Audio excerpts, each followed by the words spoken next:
Last week I observed a woman at the mall in Beverly Hills. She seemed to be at war with time itself. She was talking on the phone, pushing a shopping cart, checking promotions, and trying to calm her daughter, all simultaneously.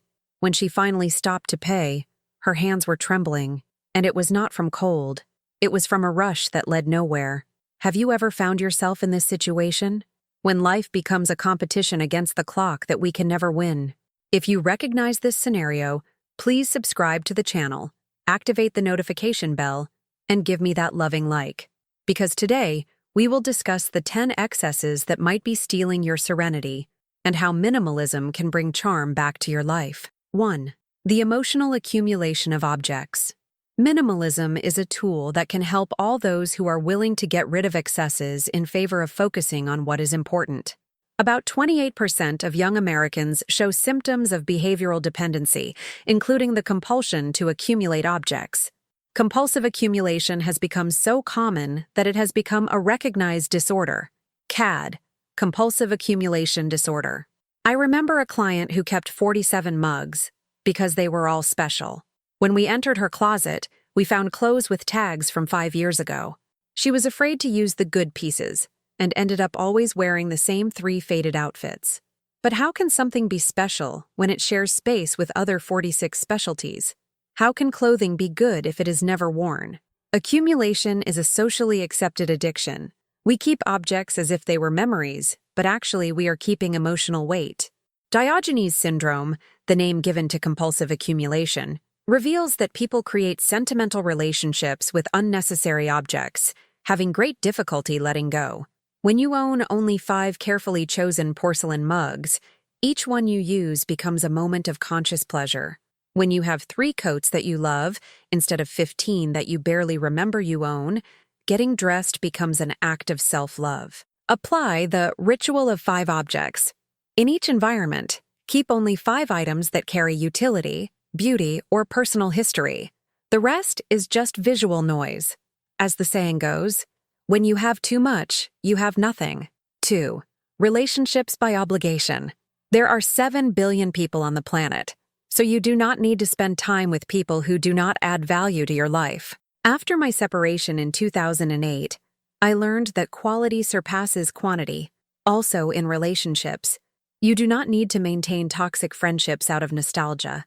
You do not need to go to all parties out of politeness. You do not need to please those who do not value you. This is not rudeness. It is elegant self-care. I remember a time when I accepted all social invitations out of fear of offending. My schedule was packed with commitments that left me exhausted, with people who barely knew me truly. Apply the principle in relationships. Does this person bring joy to my life? Do they inspire me to be better? If the answer is no, it is time to create respectful distance. As my grandmother used to say, those who do not add, subtract. 3. Consumerism as therapy. Consumerism is characteristic of modern capitalist societies, where people have a compulsion for consumption and buy products they do not need. In the United States, the volume of consumption grew 10% in 2023, but along with it also grew the feeling of dissatisfaction. The crisis of 2008 taught me this harshly. I lost everything: apartment, investments, identity as successful. But I discovered that true abundance is not in having more, but in needing less. I met a woman who had 3 packed closets and still said she had nothing to wear. She compulsively bought whenever she felt sad, anxious, or bored. Her house looked like a private shopping center, but her heart was empty. When she finally decided to undergo financial therapy, she discovered she spent more on clothes than on food. The mall had become her psychological office, expensive and ineffective. Minimalism is not disguised poverty. It is conscious luxury. When you buy less, you can buy better. I prefer organic cotton sheets that will last years to 10 cheap sheets that fade in the first wash. As I learned from my father, good ingredients make better gestures. Use the 3 questions rule before any purchase. Do I really need it? Will it bring me joy for more than a year? Can I buy the best possible version? If any answer is no, it is better to wait. The 3-wait system also works. 24 hours for purchases up to $100, 1 week for purchases up to $500, 30 days for purchases above that. 4. Purposeless haste. The United States is among the most stressed countries in the world, with 42% of the population reporting this feeling. And it is not by chance. We live in an era where the hurry sickness has become an epidemic. About 70% of economically active Americans suffer from poorly managed stress. Research from the International Stress Management Association reveals that 30% of Americans show symptoms of hurry sickness, a modern syndrome where we live eternally running after time. I remember an afternoon in 2019 when I was at a cafe in Manhattan and saw an executive trying to have lunch, answer emails, and make a call at the same time. She looked like a desperate juggler. She spilled coffee on her shirt, lost the call, and still continued trying to do everything simultaneously. When I returned from Japan, I brought only 2 suitcases. But I also brought a precious lesson from my grandmother Akiko. Naomi, those who run too much forget to see the flowers along the way. She was right. Haste steals the present from us. It is the difference between drinking tea in a hurry to wake up and savoring tea to awaken the soul. Therefore, start small. Reserve 5 minutes for just one thing. Have your breakfast without haste. Let elegance enter through the door of small intentional gestures. As my grandmother used to say, time does not flee from those who know how to inhabit it. 5. Anxiety as a lifestyle. The word anxiety was chosen as Word of the Year for 2024 in the United States. The United States occupies an alarming position. It is among the countries with the most anxiety cases in the world, with more than 18 million Americans suffering from anxiety disorders. Work absences due to mental disorders more than doubled in 10 years, reaching 440,000 cases in 2024. Generation Z women face even more severe impacts, with 46% of women in this age group reporting that stress significantly affects their routine. We live in a time where anxiety has become personality. I am anxious has become an excuse to live without intention. I witnessed this in an organization consultation. A client told me she could not organize her house because she was anxious by nature. But anxiety is a symptom, not identity. When we started working together, we discovered that the disorganized house fed the anxiety, which in turn fed the disorganization, a vicious circle she had normalized. In Japan, I learned about the significant space between things. It is not emptiness, it is breathing. Japanese culture values silence, pauses, time without agenda. Here in the United States, it seems we are afraid of silence, as if it were a sign of unproductivity. Practice the concept in your routine. Leave 5 minutes between one appointment and another. Breathe before entering your house. Create purposeful pauses. Elegance is in the intervals, not in the rush. As my grandmother used to say, between one breath and another, serenity dwells. 6. Multitasking as a superpower. The pace of occupations that people impose on themselves is the main cause of transforming time into lack of time. Multitasking is not efficiency, it is elegant dispersion. A study from 2024 confirmed that switching tasks leads to considerable cognitive cost, reducing efficiency by up to 25% and increasing errors. Our brain was not made to do several things at the same time. It only has one filter and pays attention to one thing at a time. When you do 3 things at the same time, you are present in none. I remember the time when I tried to answer emails during meals with my son Kenji. He would ask me something and I would answer, without even knowing what he had said. One day he told me, "Mom, you are here but you are not here." That woke me up. I was losing precious moments by trying to be productive all the time. In Japan, I learned about one moment, one encounter. Each activity deserves your complete attention. When I fold clothes, I only fold clothes. When I drink tea, I only drink tea. When I talk to my son, I only talk to him. The art is in being totally present in each gesture. Practice single focus, one task at a time, with total intention. It takes 23 minutes to recover focus after each interruption. You will discover that doing fewer things with more quality is infinitely more satisfying and more efficient. 7. Information without filter. Excessive use of screens, especially cell phones, has contributed to accelerated thinking, resulting in situations of stress and information overload. In the United States, 85% of Americans access the internet daily, and 56% spend more than 3 hours connected per day. Consuming news has become collective masochism. How many times did you check the news today? And how many of them actually impacted your life positively? I remember a friend who woke up checking news on her cell phone and slept watching news on TV. She lived in a constant state of alert, as if the world were going to end at any moment. When I asked how the news improved her life, she fell silent. I realized she had confused being informed with being distressed. Information had become a drug she consumed compulsively. The cell phone, which initially was just a mobile phone, evolved into an extension of consciousness, interfering with the perception of the contemporary world. What you feed your mind becomes your emotional reality. Since 2010, I practice digital minimalism. I follow only people who inspire me, educate me, or make me laugh. The rest is mental pollution.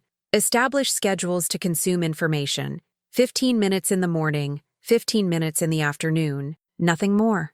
Your mind will thank you for the informational diet. As my grandmother used to say, bad news arrives alone, good news you need to seek. 8. Disorganization as normality. A messy house is a disorganized mind. I organized all my documentation in a single drawer. The rest was digitized. I keep only 33 pieces in the wardrobe that combine with each other. I have 4 Turkish cotton bath towels. It is not limitation, it is freedom. When everything has its place, you do not waste time searching. When you own less, cleaning becomes pleasure, not burden. An organized house reflects a serene mind. I witnessed this with a client who spent 2 hours a day looking for things. When we organized her house, she recovered 14 hours per week, almost a full day. Start with 1 drawer, just one. Take everything out, clean, and return only the essential. Feel the difference, then move to the next. As the saying goes, external order creates internal peace. 9. Unconscious eating. In 2022, 1.05 billion tons of food waste were generated, totaling 132 kilograms per capita. Eating became an automatic act. We swallow processed food in front of screens, without savoring, without gratitude, without intention. My father always said, good ingredients make better gestures. When I cook with my 6 iron and artisanal ceramic pans, each meal becomes a ceremony. I apply the Japanese principle. I stop when I am 80% satisfied.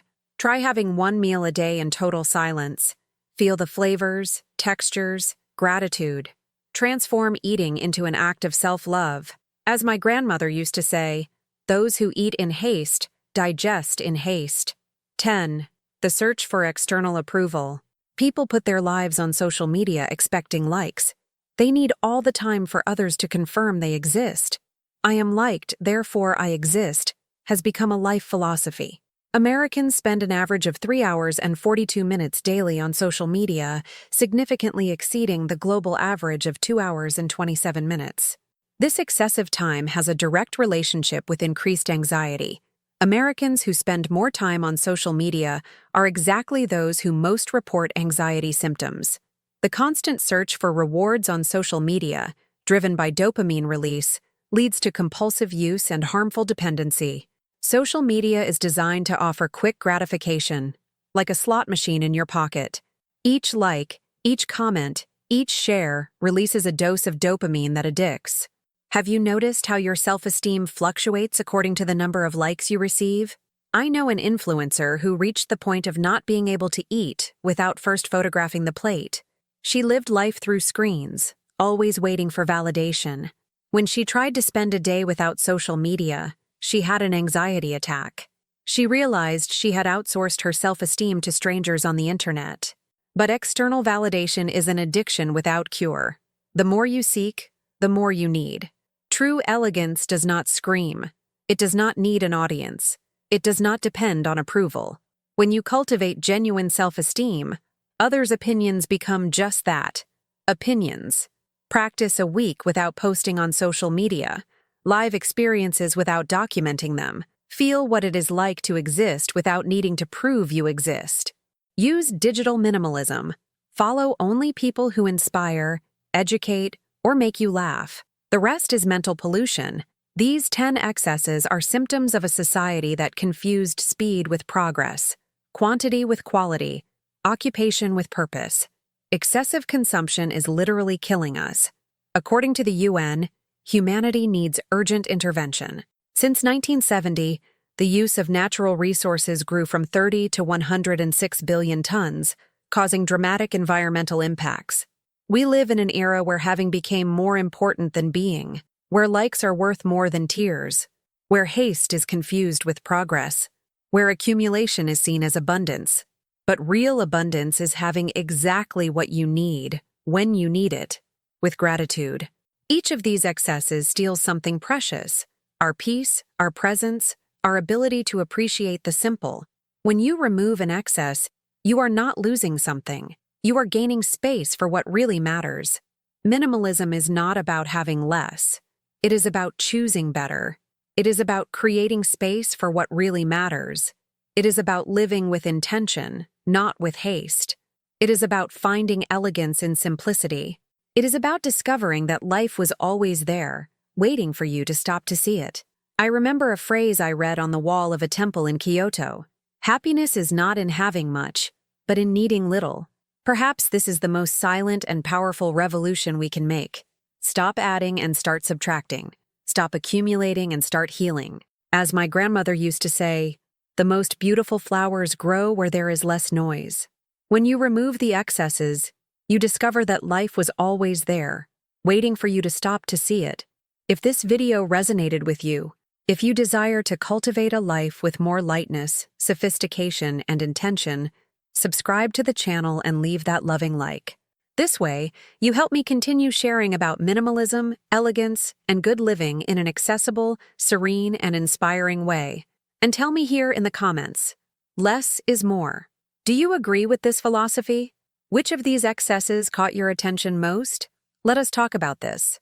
Until next time, with serenity and charm,